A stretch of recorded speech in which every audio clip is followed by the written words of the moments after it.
శ్రీమాత్రే నమః. సద్గురు జ్యోతిష్యాలయం వారి యొక్క విశ్వావసునామ సంవత్సర 2025 మార్చి 29 నుండి మొదలు పెడితే మళ్ళీ 2026 మార్చి 28 వరకు వచ్చే ఈ తెలుగు నూతన సంవత్సరంలో వచ్చినటువంటి సంవత్సర రాశి ఫలితాలని మనం ఇప్పుడు తెలుసుకోబోతున్నాం. ప్రతి ఒక్కరికి ఏముంటుందంటే, గురుగారు నాకు ఎలా ఉండబోతుంది ఈ సంవత్సరం, నాకు ఆరోగ్యం ఎలా ఉంటుంది, నాకు ఐశ్వర్యం ఎలా ఉంటుంది, నా వ్యాపారం ఎలా ఉంటుంది, నాకు ఉద్యోగం ఎలా ఉంటుంది, నాకు అసలు ఉద్యోగం వస్తుందా రాదా, నాకు వివాహం అవుతుందా అవదా, నాకు సంతానం కలుగుతుందా కలగదా, నా వ్యాపారం అభివృద్ధి అవుతుంది, నేను విదేశాలకి వెళ్తానా వెళ్ళనా, ఎన్నో ప్రశ్నలతో కూడినటువంటి ఆ ప్రశ్నలకు సమాధానమే ఈ గోచార గ్రహస్థితి. ఇందులో మళ్ళీ చెప్తున్నాను, గోచార గ్రహస్థితి మీ యొక్క వ్యక్తిగత జాతకానికి ఒక 30 నుంచి 40% మాత్రమే వర్తిస్తుంది. మీరు పుట్టినటువంటి ఆ లగ్నం, మీ యొక్క టైం ప్రకారం ఒక లగ్నం ఉంటుంది, మీ నక్షత్రం ఉంటుంది, మీ పాదం ఉంటుంది, దాని ప్రకారంగానే సంపూర్ణ జాతకాన్ని తెలుసుకోవడం కుదురుతుంది. నేను చెప్పే ఈ గోచార ఫలితాన్ని కొంతవరకు తీసుకోండి. తర్వాత మీ యొక్క వ్యక్తిగత జాతకాన్ని మీ పరిసర ప్రాంతాల్లో ఉన్నటువంటి గురువులను సంప్రదించండి. గురుగారు నాకు ఈ సంవత్సరం ఎలా ఉంది, నాకు జాతకం చెప్పండి అని వారి దగ్గర అవసరమైతేనే తెలుసుకోండి.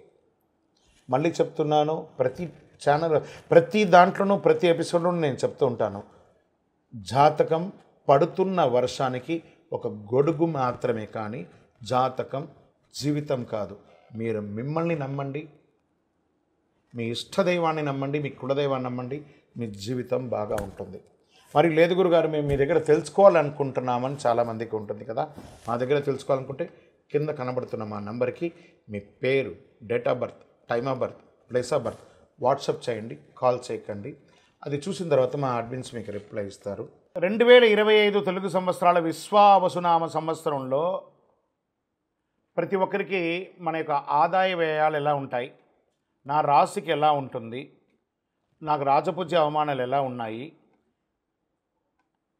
మా నక్షత్రంలో ఎన్ని రకాలైనటువంటి ఇబ్బందులు పోతున్నాయని చెప్పే ఒక రాజపూజ్య అవమానం ఆదాయ వ్యయాల గురించి మనం ఇప్పుడు తెలుసుకుంటాం.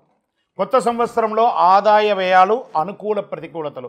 మేషరాశి, అశ్విని నక్షత్రం, భరణి నక్షత్రం, కృత్తిక మొదటి పాదానికి ఆదాయం 2, వ్యయం 14, రాజపూజ్యం 5, అవమానం 7.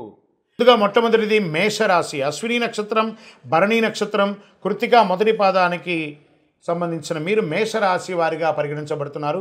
ఈ సంవత్సరం మీకు శుభాశుభ ఫలితాలు ఎలా ఉన్నాయంటే, ఈ సంవత్సరం ప్రారంభం మరియు కార్తీక మార్గశిరముల యందు ఏకాదశ శని ఒకటచే సర్వము అనుకూలంగా ఉంటుంది. కానీ చైత్ర బహుళం నుండి మిగిలిన సమయంలో ద్వాదశ శని, ఏళ్నాటి శని ప్రారంభం కావున జాగ్రత్త అవసరము. ఆరోగ్య లోపములు, బంధువైర్యములు, గృహ విచ్ఛిద్రములు అయ్యే అవకాశాలు ఉన్నాయి. వృధా వ్యయములు కలుగుతుంది. వ్యవసాయంలో చిన్న చిన్న నష్టాలు కలిగే అవకాశాలు ఉన్నాయి. మానసిక అశాంతి ఎక్కువగా ఉంటుంది. అనవసరపు వాదనలు ఎక్కువ చేసే అవకాశాలు బాగా కనబడుతున్నాయి. సంవత్సర ప్రారంభం నుండి వైశాఖ బహుళం వరకు ద్వితీయ గురువు అగుటచే ధన సంపాదన, సుఖము, కీర్తి ప్రతిష్టలు, అన్ని సమాజంలో గౌరవము, సమాజంలో ఉన్నత పదవి ఉన్న వారితో కలవడము, ఇవన్నీ జరుగుతుంది గురువు వల్ల. శుభమూలక ధన వ్యయం, ఇంట్లో వివాహాది, గృహప్రవేశాది వాటి కోసం లేదా పిల్లల యొక్క విద్య కోసం ఖర్చు పెట్టే శుభమూలకంగా ధన వ్యయం అయ్యే అవకాశాలు ఉన్నాయి. సంతోషం బాగా కలుగుతుంది. గురువు తృతీయ చతుర్థ రాశులు సంచరించడంతో శ్రమ అధికమవుతుంది. ఉద్యోగ భంగం, వృధా వైర్యం, బంధు విరోధకం బాధించే అవకాశాలు ఉన్నాయి. వైశాఖ బహుళం వరకు షష్ఠకేతువు అటు పిమ్మట ఏకాదశ రాహువు అయినందువల్ల అద్భుతంగా ఉంటుందని కూడా చెప్పచ్చు. లాభం, జయం ప్రోత్సాహకరంగా ఉంటుంది. గౌరవ మర్యాదలు, సన్మానాలు, సత్కారాలు వచ్చే అవకాశాలు ఉన్నాయి. పుత్రమూలకంగా ఇబ్బంది ఉన్నా అది కూడా కొలికి వస్తుంది.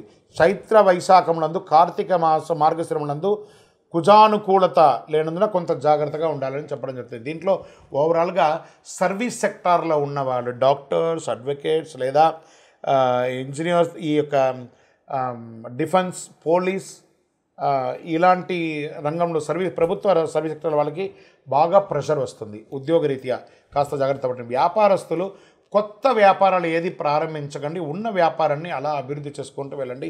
విద్యార్థులు చాలా కష్టపడి చదవవలసిన ఒక సమయం అని కూడా చెప్పచ్చు. స్త్రీలకు కూడా మిశ్రమమైనటువంటి ఫలితాన్ని ఇవ్వడం జరుగుతుంది. వాహనం నడిపేటప్పుడు జాగ్రత్తగా ఉండండి. ఆరోగ్యం పట్ల చాలా శ్రద్ధ వహించాలి, ఎందుకంటే 7:30 శని మొదలవుతుంది కాబట్టి దీని యొక్క ప్రభావితం. మరియు నక్షత్ర పరంగా ఎలా ఉంది అని కూడా తీసుకుంటే అశ్విని నక్షత్రం, ఈ మేషరాశిలో ఉన్న అశ్విని నక్షత్రంలో వారికి సంవత్సర ప్రారంభం నుండి వైశాఖ పూర్వార్ధం వరకు, భాద్రపద బహుళం నుండి మాఘ పూర్వభద్రం వరకు, నైదన తారయందు శని సంవత్సరారంభం నుండి కార్తీక బహుళం వరకు, నైదన తారయందు రాహు సంచారం వల్ల శ్రావణం నుండి సంవత్సరం వరకు కేతువధ కలుగుతుంది. జాగ్రత్తగా ఉండాలి. మరి భరణి నక్షత్రం వారికి వైశాఖ బహుళం నుండి భాద్రపద బహుళం వరకు, తిరిగి మాఘ బహుళం నుండి సంవత్సరం వరకు నైదన తారయందు శని ఆషాఢ బహుళం నుండి సంవత్సరాంతం వరకు జన్మతారయందు కేతు సంచరిస్తున్నారు. మరి కృతికా నక్షత్రంలో వారికి సంవత్సర ఆరంభం నుండి ఆషాఢ బహుళం వరకు జన్మతారయందు కేతువు సంచరించడం కావున ఆయా సమయమునందు జాగ్రత్త అవసరం. శని గురువులకు భగవత్కృపతో ప్రార్థన చేసుకోవడం, దక్షిణామూర్తి ప్రార్థన చేయడం, శని భగవానునికి ప్రదక్షిణం చేయడం.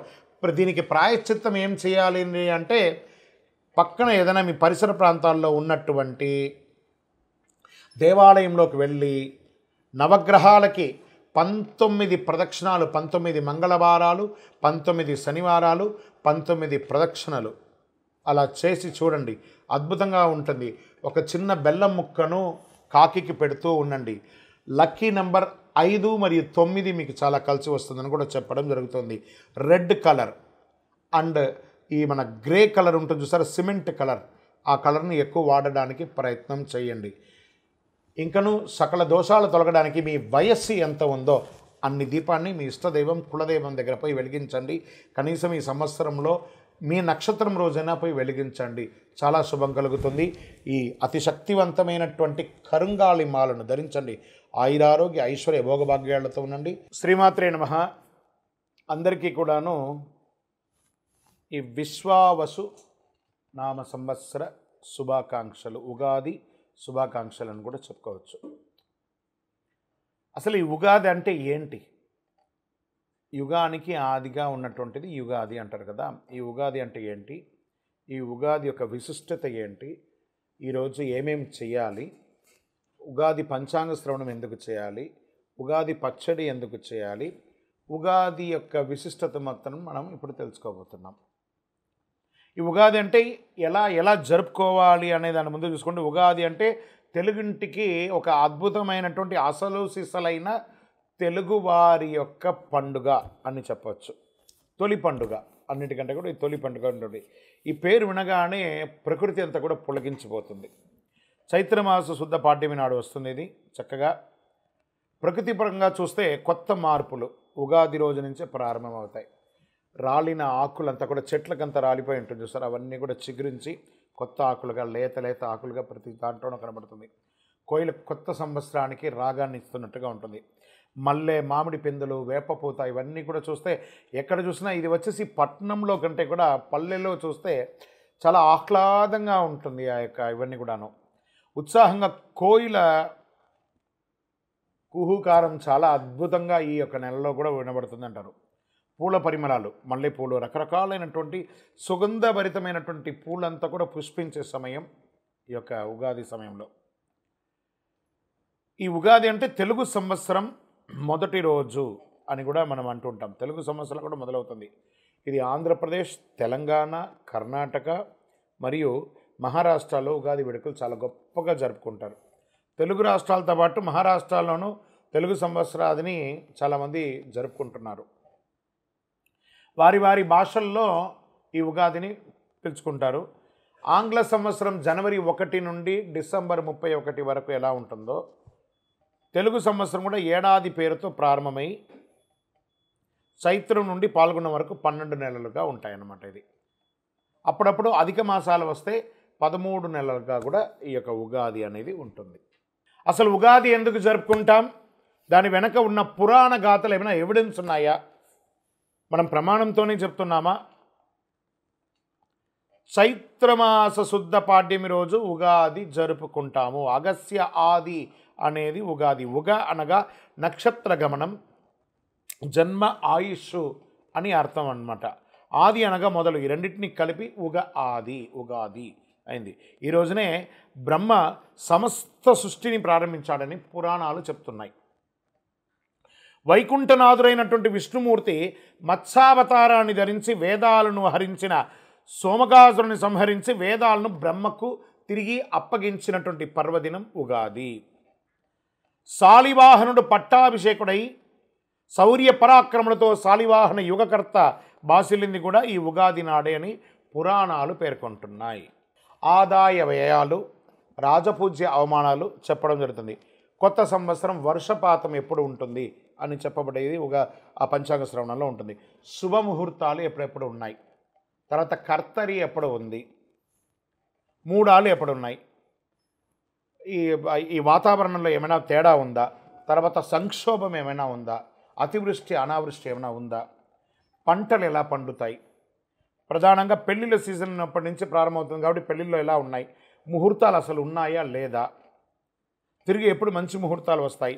ఉగాది రోజున పంచాంగ శ్రవణం అన్ని దేవాలయాల్లోనూ, అన్ని ఊరిలోనూ, మన గ్రామ పంచాయతీలో కానీ, రాష్ట్ర ప్రకారం అయితే పెద్ద పెద్ద అధికారుల ముందర కానీ, లేదా గవర్నర్ బంగ్లాలోనూ, సీఎం బంగ్లాల్లోనూ ఒక్కొక్క వారి యొక్క ప్రకారం అందరూ చేసుకోవడం జరుగుతుంది.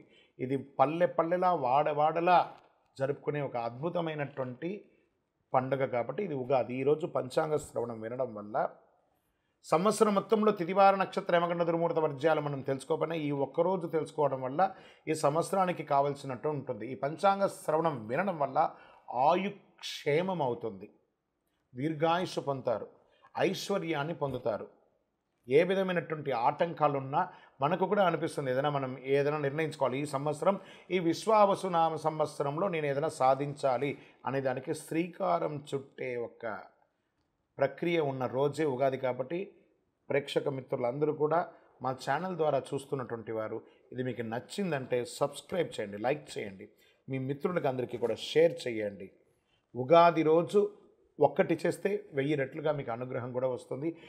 ఇది మాత్రమే కాదు, మా యొక్క ఛానల్ అభివృద్ధి కోసమే కాదు, మీరు కూడా మంచి విషయాలను తెలుసుకున్నారు, ఒక ఆనందం అనిపిస్తేనే ఇతరులకు షేర్ చేయండి. ఉగాది పండుగ ఎలా జరుపుకోవాలి ఏమన్నా ఇవన్నీ పంచాంగ శ్రవణం అని చెప్పేది. ఉగాది పండుగ ఎలా చేయాలి? ఉగాది రోజు సూర్యోదయం కంటే నిద్ర లేవాలి. ముందు చక్కగా తలకు నువ్వుల నూనె పెట్టి అభ్యంగన స్నానం, చక్కగా సూర్యుని ముందర నిలబడుకొని ఒకసారి సూర్య నమస్కారాలు చేసేసుకొని తల స్నానం చేయాలి. నలుగు పిండి పెట్టుకుంటే నలుగు పిండి పెట్టుకొని చేయండి. కొత్త బట్టలు ధరించండి, ఇష్టమైన దేవుడికి పూజించండి. ఇంటికి మామిడి ఆకులు, వేప ఆకులతో చక్కగా తోరణాలు కట్టండి, బంతిపూలతో, పూల సరాలతో కట్టండి, ఇష్టమైన దేవుని పూజించండి. ఉగాది పచ్చడి తాగండి. ఆహారం తినడానికంటే ముందు ఉగాది పచ్చడి తాగండి. ఉదయం లేదా సాయంత్రం వీలు చూసుకొని గుడికి వెళ్ళండి. ఉగాది రోజంతా ఆలయంలో పంచాంగ శ్రవణం రకరకాల సమయాల్లో చేస్తుంటారు కాబట్టి పోయి దేవాలయంలో వినడం చాలా మంచిది. ఇంకా మన మాధ్యమం ద్వారా కూడా, ఎందుకంటే అన్ని యొక్క టీవీ ఛానల్స్లోనూ మనం చెప్తున్నాం కాబట్టి మాధ్యమంలో వివిధ రకాలైన ఛానల్స్లో కూడా చెప్తుంటారు, మనం కూడా దాన్ని చెప్తుంటాం. దీన్ని కూడా మీరు చేసుకోవచ్చు. ఉగాది రోజు పంచాంగ శ్రవణం వింటే మంచిది, ఆయుష్కరమని పెద్దలు చెప్పారు. ఇది నిజమా కల్పితమా అనేది పక్కన పెడితే పంచాంగ శ్రవణం అనేది విశ్వాసంతో ముడిపడి ఉన్నది కాబట్టి పంచాంగ శ్రవణం వల్ల విశేష పుణ్యం లభిస్తుంది. మీ పెద్దవాళ్ళకి అందరికీ నమస్కారం చేయండి. పేద జల్లు వాళ్ళకి అందరికీ బట్టలు కొనియడము, లేదా మజ్జిగ, ఇప్పటి నుంచి వేసవి తాపడం అవుతుంది కాబట్టి చలివేంద్రాలు ఏర్పాటు చేయండి. చలివేంద్రాలు ఏర్పాటు చేసి మంచినీళ్ళు ఏర్పాటు చేయండి, మజ్జిగ ఏర్పాటు చేయండి. పేదవాళ్ళు ఎవరైనా ఉంటే వాళ్ళకి చక్కగా చెప్పులు కొనియండి, గొడుగు కొనియండి.